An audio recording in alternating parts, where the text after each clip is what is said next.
Welcome to The Explainer. Today we're taking a look at a man whose life is seriously one for the history books. It's one of the most incredible arcs in modern American history.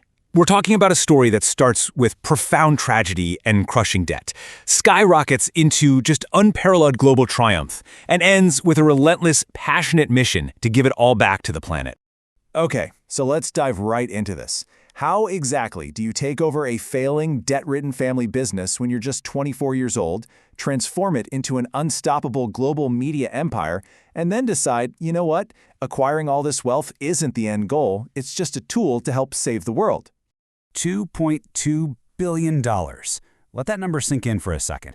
That was Ted Turner's staggering estimated net worth at the time of his passing in May 2026, at the age of 87.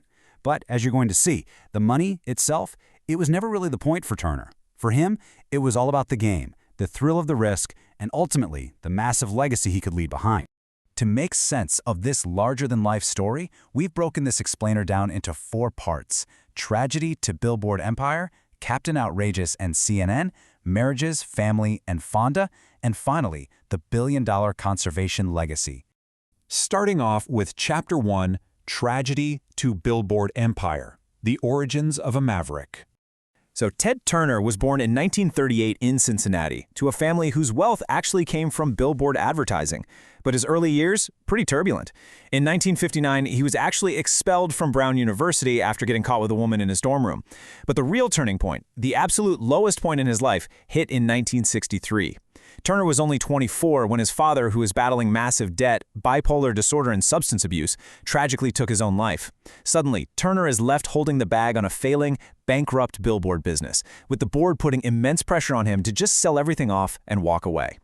And this, right here, perfectly captures Turner's entire vibe. He completely ignored the experts. He just flat out refused to sell. Instead, he grabbed the reins, saved the billboard company, and took those profits to buy a struggling, super low-budget UHF television station in Atlanta in 1970. At first, he just filled the airtime with cheap reruns and old movies. But his absolute stroke of genius was realizing he could use satellite technology to beam this tiny local Atlanta station to cable systems across the entire country. He called it the Superstation, TBS. It was a massive gamble, but it totally revolutionized television and set the stage for the whole shebang. Moving right along to Chapter 2, Captain Outrageous and CNN, building a global empire. Check out the crazy contrast here. Back in 1980, Turner launched CNN, the world's very first 24-hour cable news network.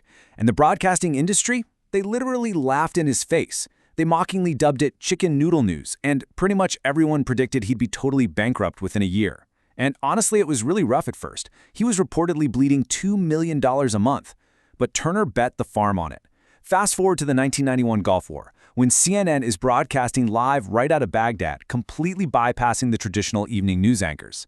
Yeah, the laughter stopped immediately. CNN became an absolute 24/7 global superpower, forever changing how we consume journalism.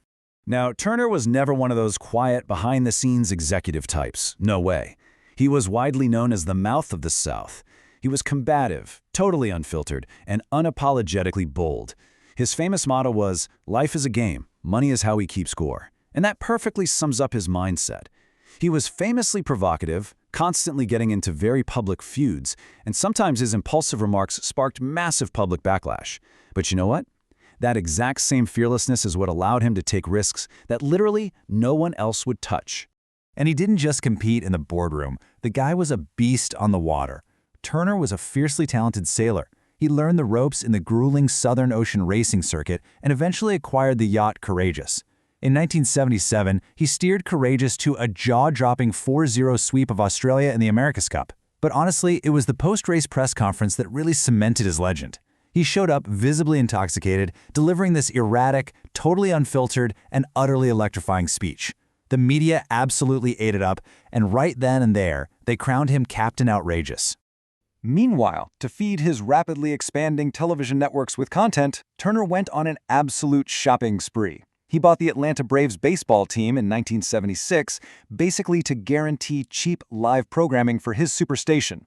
Then, in 1986, he took on nearly $2 billion in debt. $2 billion to buy MGM, pretty much just to get his hands on their legendary film library, which included classics like Gone with the Wind. He leveraged that library to launch TNT in 1988 and later snatched up Hanna-Barbera to create the Cartoon Network in 1992. The man was just a master at leveraging assets. Okay, Chapter 3, Marriages, Family, and Fonda, Navigating Personal Life. Let's look at the man behind the myth.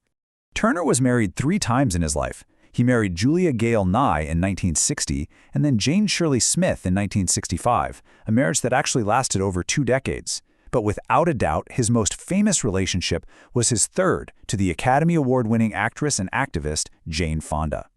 They tied the knot in 1991 and instantly became one of Hollywood's ultimate power couples. Their marriage lasted a decade before they officially divorced in 2001, reportedly over differing religious beliefs. Interestingly enough, Turner supposedly paid Fonda a massive divorce settlement of over $100 million in liquid assets and real estate. But despite the split, they remained really close friends afterward. But the really crucial takeaway here is that despite his chaotic, nonstop schedule, his true legacy is deeply rooted in his 5 children: Laura, Teddy, Rhett, Bo, and Jenny. Sources say Turner raised them to prioritize independence and environmentalism way above lavish gifts. And it shows. Almost all of them have beautifully aligned their own careers with their father's deep commitment to the planet. We're talking Laura's clean water programs, Bo's wildlife conservation, and Rhett and Jenny using media for environmental storytelling. They are literally the living continuation of his life's work. Which brings us to our final chapter. Chapter 4, The Billion-Dollar Conservation Legacy, Giving It All Back. So, in the mid-90s, Turner merged his massive broadcasting empire with Time Warner in a $7.5 billion deal, effectively stepping back from having total control.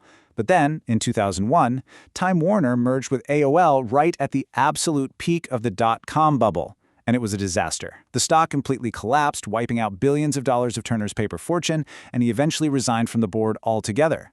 But here is the truly remarkable part. Despite these massive corporate gut punches and the drastic hit to his wealth, his relentless philanthropy, it didn't slow down for a second. $1 billion. Yep. In 1997, Turner made an historic, jaw-dropping pledge of up to $1 billion to the United Nations to support programs for refugees, children, and disease prevention. To put that into perspective, at the time, that was nearly a third of his entire net worth. And, true to his mouth of the South persona, he absolutely did not do this quietly. He announced it loudly and publicly. Why? Specifically to shame other billionaires into opening their wallets and giving back too. And his impact went way beyond just writing checks. Turner became one of the largest private landowners in the entire United States. We're talking roughly 2 million acres spread across multiple states. But he didn't buy all this land to build flashy mega mansions, he bought it for conservation. He became completely obsessed with restoring the American wilderness. He used his sprawling ranches to basically single-handedly build and protect a 45,000-head North American bison herd, pulling the entire species significantly further back from the brink of extinction. The climax of Turner's charitable work is just staggering. He founded the UN Foundation, created the Turner Endangered Species Fund, and launched the Nuclear Threat Initiative to tackle global security.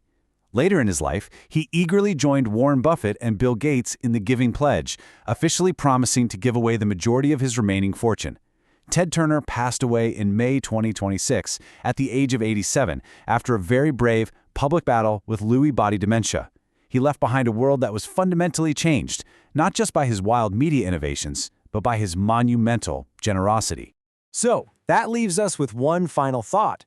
We've seen the early tragedy, the wildly insane risks, the whole Captain Outrageous persona, and the groundbreaking philanthropy. Ted Turner proved that you really could start with a bankrupt billboard company and end up changing the entire world. But the real question he leaves behind for all of us is this. If you fought tooth and nail to build a $2.2 billion empire from scratch, would you have the incredible courage to turn around and give it all back to the planet? Something to think about, right? Thank you so much for joining me for this explainer, and I'll see you next time.